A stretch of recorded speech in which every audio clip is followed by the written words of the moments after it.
Well, that was a close one. We're on our way out to Purnululu, which is the Bungles, and a caravan was swerving all over the road, and we could see a bloody tyre coming up,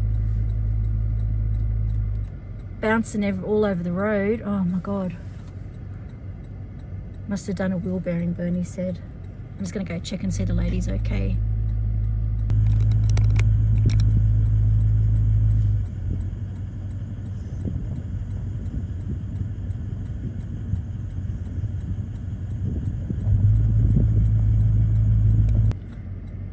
Poor people, that must have been so scary for them. Pretty much the tyre has come completely off. I don't know, whatever the thing is where the tyre goes. So he was just on steel, or I don't know. Like I said, I know nothing about cars, but there's no wheel on there anyway. Poor lady, I just got out to check and see she's okay. She's pretty shaken up, but mate, hubby done all right, because it actually, where it happened and where he was sort of on the other side of the road, there's like a creek on the other side, so there was a big sort of fall down there. So yeah, just got to be aware all the time. Very scary. Truck approaching the caravans, stopped on the side of the road. Can you slow down a bit, please?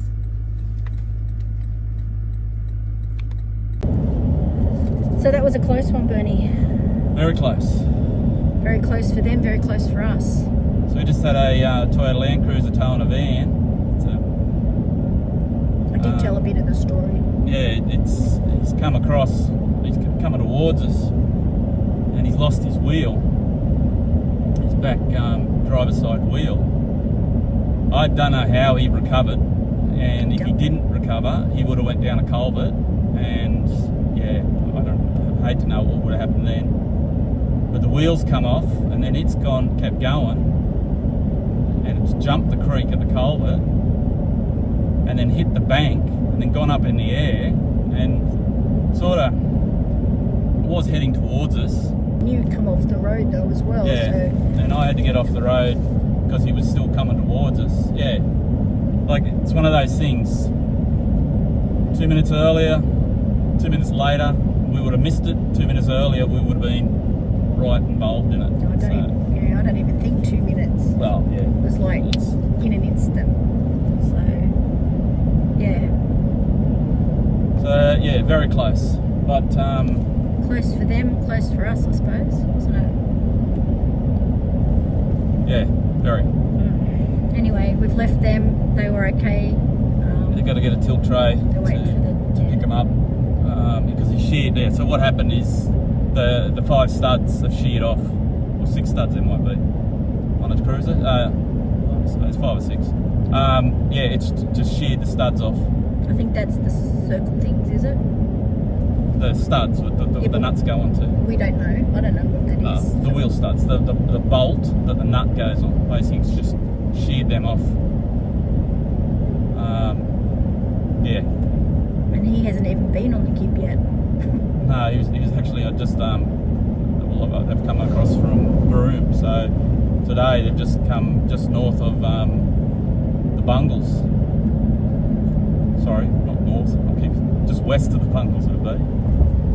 But luckily Kununurra is only 15 k's. Yeah, it's one of those things that probably happened in a good spot if things are going to happen. They're only 10, probably 20 k's, maybe 20 k's out of Kununurra. Very scary though. Yeah. Very scary. But just shows you how shit can happen, and it's not necessarily speed or stock. Just mechanical failure. Just shit happens. Yeah. Shit happens. That's why you've always got to be on your wits when you're towing. You've done very well to not panic. Thanks, Darl. That's okay. Lucky I wasn't driving, because it would have been a different story. I would have panicked, but yeah, you've done very well. Kept you cool. Kept my cool. Yeah.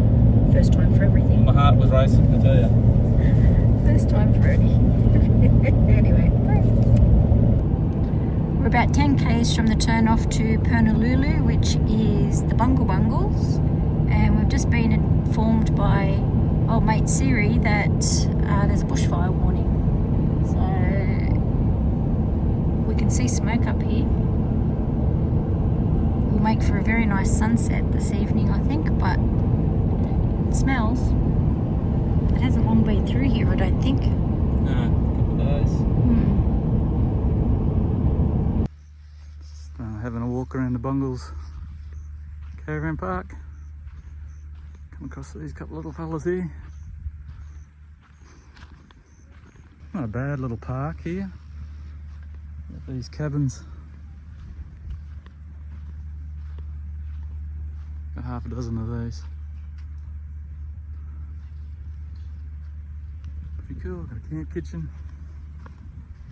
They run helicopter flights from here as well. A little bit expensive. It's $60 a night, but I think the reason for that is it's all power is ran on diesel. So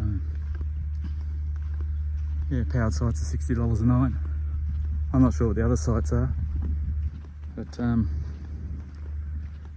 it's $20 a night to store your van. So we'll store our van here for 2 nights when we go into the Bungles. Have a go at these flies. They are friendly. I'd hate to see me back. Oh, there they all go. Look at them. Nearly never fly net.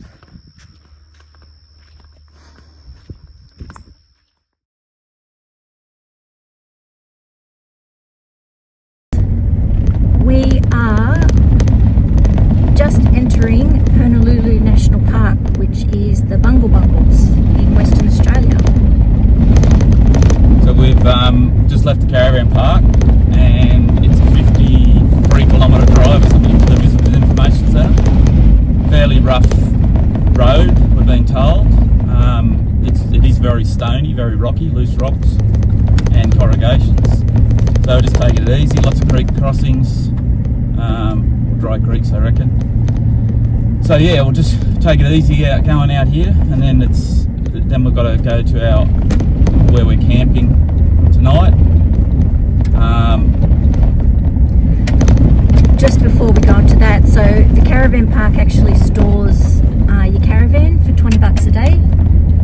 No power, so obviously you have to have solar and stuff if you want things to work. But yeah, $20 a day, which is great because they say you cannot bring dual axle caravans in here. It's not allowed.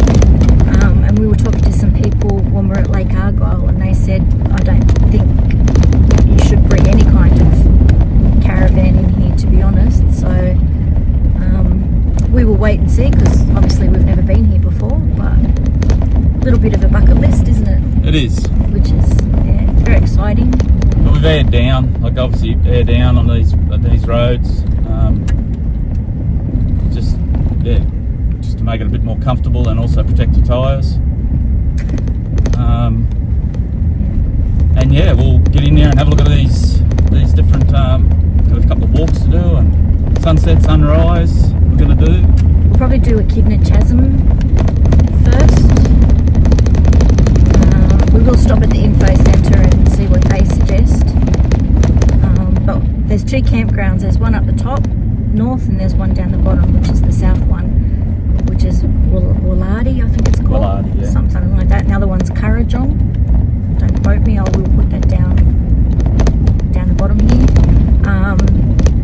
So the one we're staying at is closest to the actual domes of the Bungles, like the little so we will get up bright and early in the morning to watch the sunrise, which should be pretty much straight over those Bungles, I think. Yeah. I don't really know, actually. Just taking a guess, but yeah, we'll show you more when something else happens, because at the moment she's just a corrugated dirt road. But yeah, stay tuned.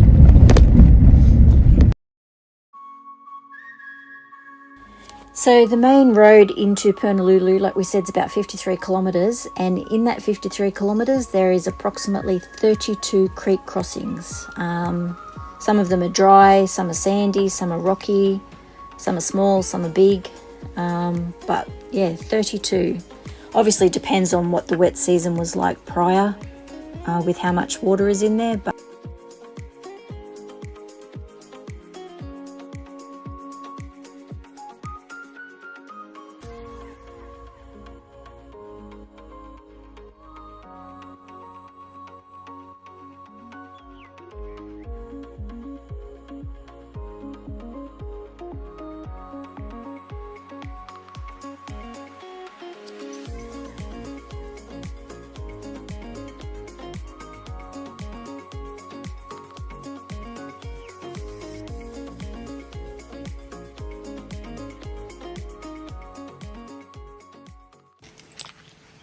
well, that road wasn't too bad actually. There was bits that were pretty iffy, but yeah, overall it was pretty good, wasn't it? The road, Yeah. Not the worst I've been on. No. So we're just going to stop into the visitor centre here and check out what we've got to do. Okay, hike 1, Echidna Chasm. Got the fly net on, keep the flies away, because Bushman's and Aerogard and all that does not do anything. They still fly all over you, so a little more. Anyway, let's go. Okay, so Echidna Chasm Trail is a class 4 2Ks return. Lady said give yourself a good hour because you'll take photos and stuff, but we just spoke to some people and they said that it's not too bad a walk, just a few rocks and a few creek beds you've got to go over. So, but yeah, check it out. This is just the beginning of the walk.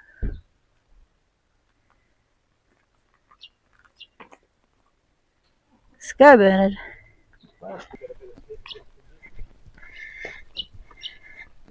Made him already puffing. Be out of condition. Not that I was actually fit beforehand, but I didn't start puffing this early. It is warm though, so it's like 30 odd degrees. But there is a breeze, which is good.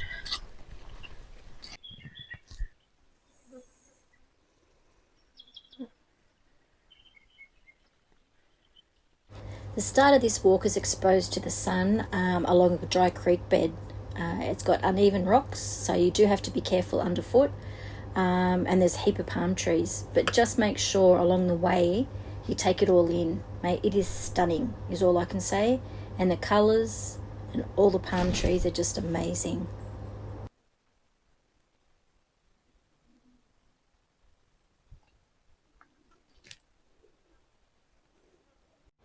Pretty sure we're about to enter Echidna Chasm. Let's go have a look.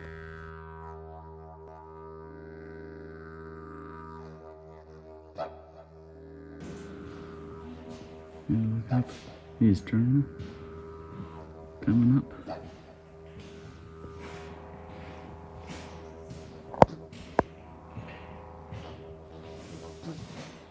Walking behind the rocks. I can't see her. There she is.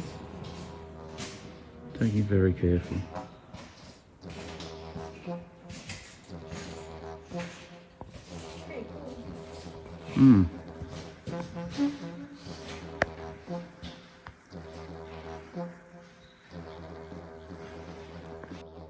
This is amazing. These walls are about, I don't know, probably 200 metres high, and the chasm is best seen between 11 and 1, depending on the season, when the sun actually shines through the crack and it just lights up this whole area.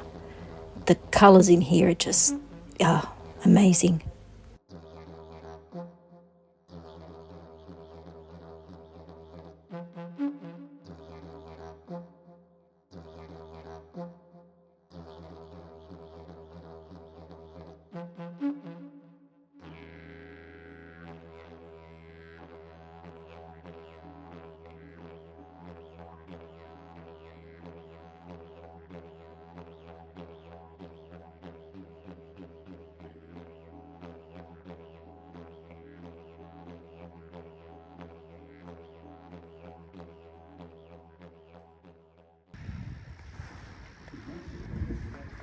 from the amphitheatre, I suppose you call it here. So where you sit and watch the sun come over. Keeps going.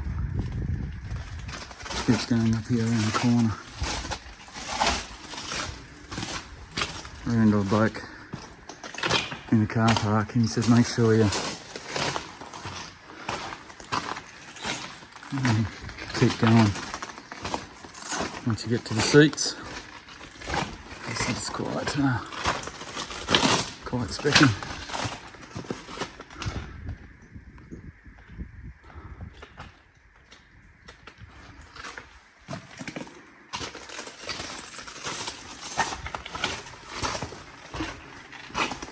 There's a bit of rock up in here.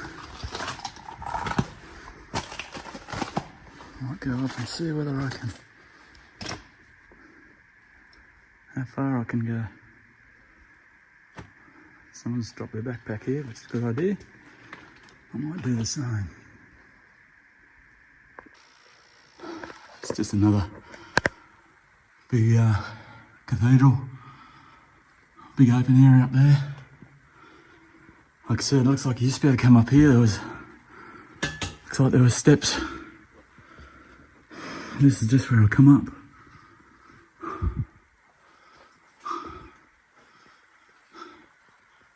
There's that big rock just sitting directly above me. Just wedged in there. There's not much holding that either. I won't stick around here too much longer.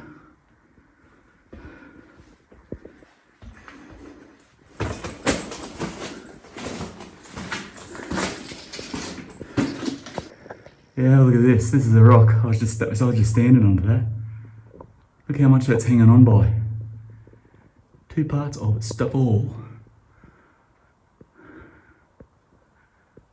Yeah, you wouldn't want that to come down. Make a mess here.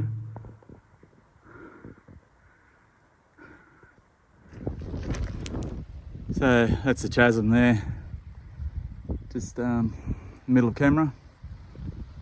These are just the hills, that's the Bungles, I suppose. This here is called the Osman Ranges. Across here. I was just reading here before about,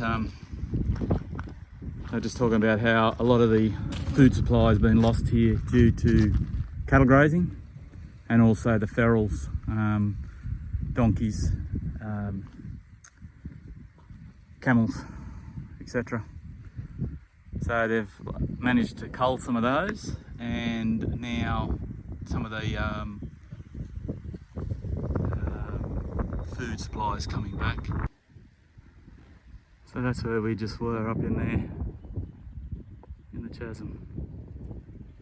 It's quite a big hole up the top, you can sort of see, but just there in the centre of the screen is where you can see the crack. Might get a better shot of it down here.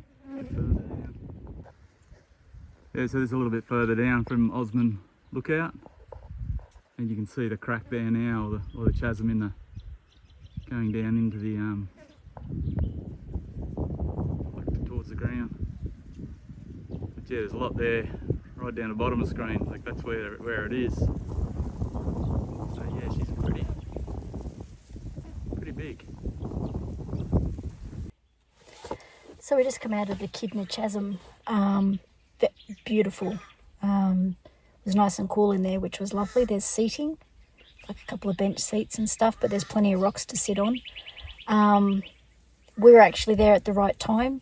If you're there, depending on the time of the year, between 11 and 1, I think it is, PM, you see the sun shining into the chasm. I don't know if it's chasm or chasm, I'm not really sure. But anyway, yeah, we were there when it started and then when it finished. So photos do not do it justice, nor does it when you're trying to take in the serenity and someone decides to keep chatting to you, just for the sake of chatting, I think. But anyway, yeah, it was stunning. We've seen Stanley Chasm in... or just out from Alice Springs. That was pretty cool, but this way bigger, and the height of it is amazing. Yeah, but somebody said the north side of the park, north side of Purnululu, is a lot different to obviously the southern side, which is where the domes are, which we will catch that very, very early in the morning, like 5 a.m. Sunrises. So we're going to, have a look at it there. But yeah, so this mini palms walk, there's a lot of boulder climbing, big boulder climbing, under or over.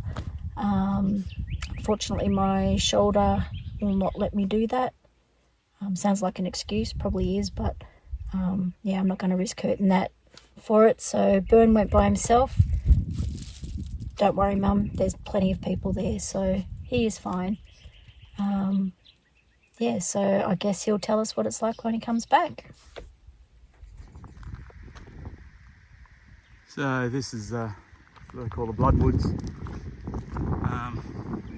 part, where you walk into Homestead Valley and also Mini Palm Valley. You can see these rocks are starting to look a bit more domey-fied, or what I imagine the Bungle domes will look like. It's got that pattern, I forget what they call that, but that black, it's like mildew or mould, I think. Yeah, so we'll keep going, and it's got 2 k's in here. I'll have a look what's going on. Mini Palms, we're heading to Mini Palms Valley. Okay, I made it. This is the Mini Palms Gorge. That's the palms, the Listonia palms. There's plenty of them walking up here. That is magnificent. I tell you, that video, it does not do it justice.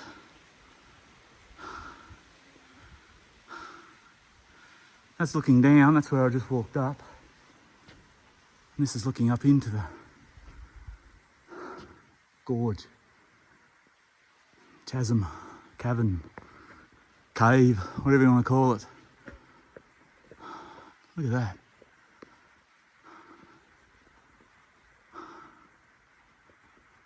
That is amazing. I wish Trina had come, but I still don't think she could make it with her shoulder.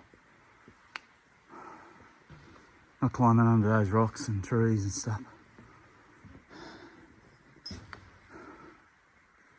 Which is a shame. Because this is amazing.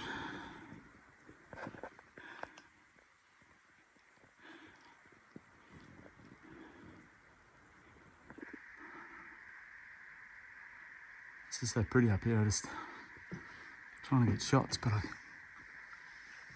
just can't. You just can't get hold of it.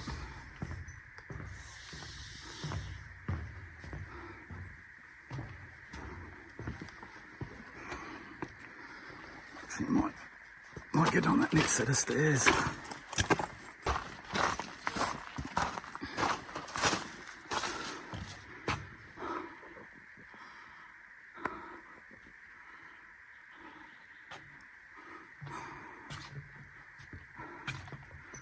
Look at that, that's the gorge I've walked up through there.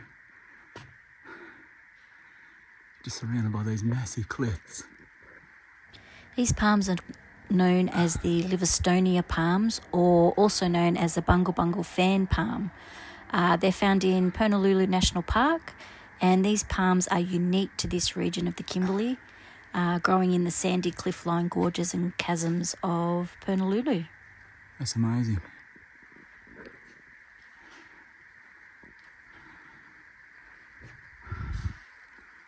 I think this is nearly as, can't compare it. I say nearly as good as the gorge we just went, the chasm we just went to, but Echidna chasm, but I don't, yeah, it's different. Just there's all these palms here in this valley, it's Yeah, it's really nice. Nice and cool, bit of a breeze coming up through here. Anyway, now gonna make the trek back. Go back and see Trina. See if she hasn't left me.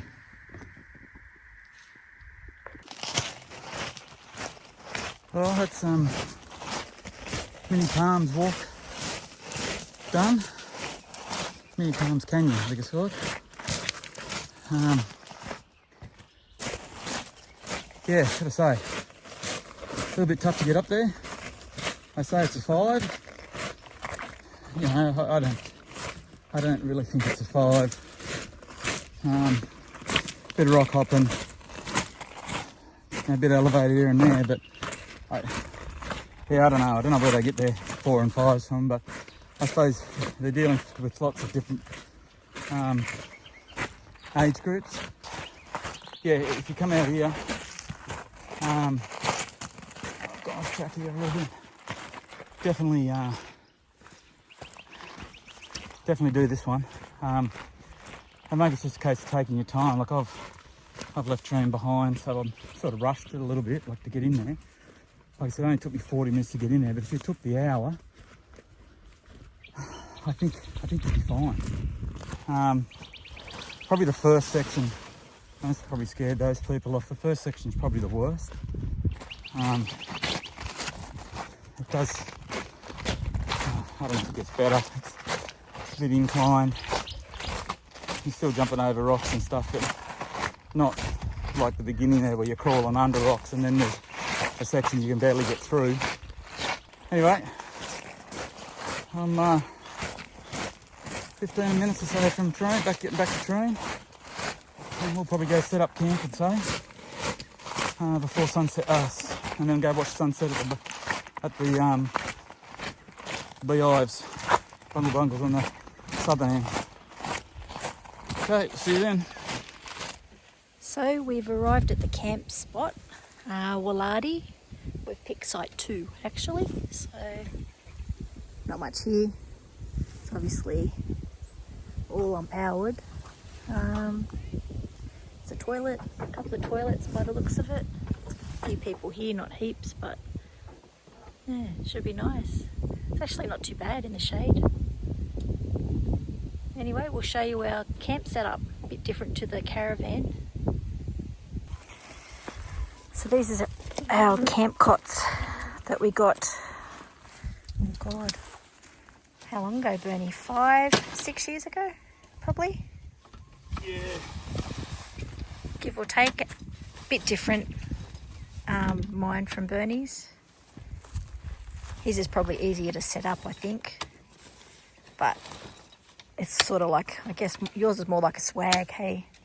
Swag above the ground, yeah. Yeah, mine's more like a, I don't know, little dome tent, I suppose.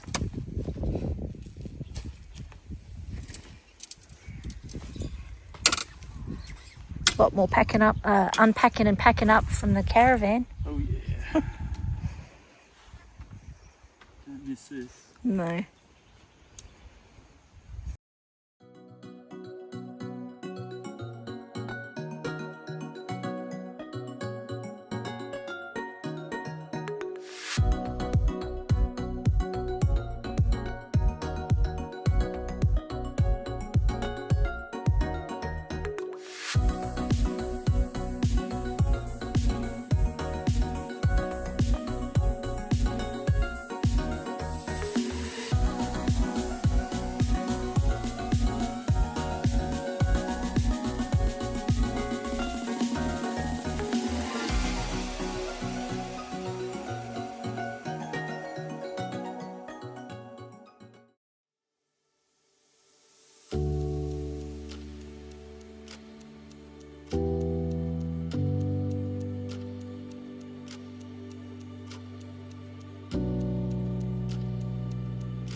So this evening we got the big fella out there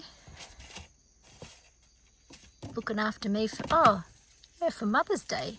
Master Chef. Forgot about that. Look at that, girls. Dad's looking after me.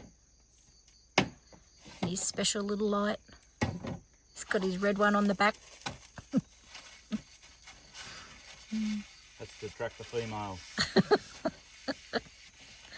About the only thing you're going to attract, mate, is flies.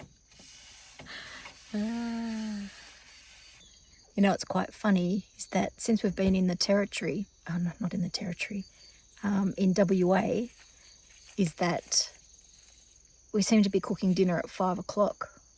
Like bloody old people. What's that, 2 tablespoons? Yep. Anyway, we'll be in bed by 6:30 at the rate we're going, so we do have to be up and gone by 5 in the morning, so that will be fun. Anyway, we had a little sneaky peek down at the actual domes, like the beehives or domes as they call them, of the bungles. Let's just say you will not be disappointed, because we were not. They're pretty cool, hey Bern? They were. Very cool. So tomorrow we are going to walk. You walk through the domes. It's actually called the Dome Walk. So we go through there, and then we're going up to Cathedral Gorge. Yeah, Cathedral Gorge. Yeah. So we go up there. It's about, I don't know, 4.5 or something, 5 kilometre walk or something like that. But we're going very early in the morning, so hopefully we will beat the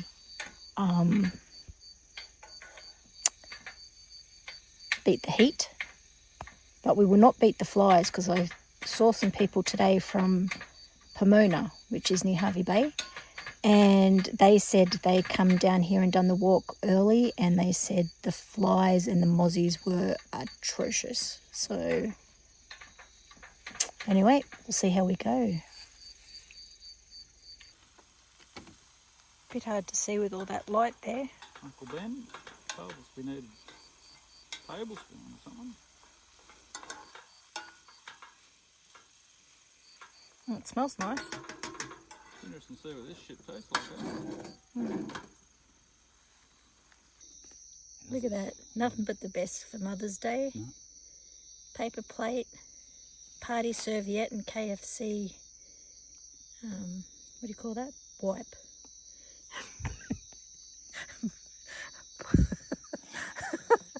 Poor Bern's got eat his steak with a wooden spoon. I hope it's bloody tender. Oh, God. We might finish it here, and we'll see you next week for part 2 of Purnululu National Park.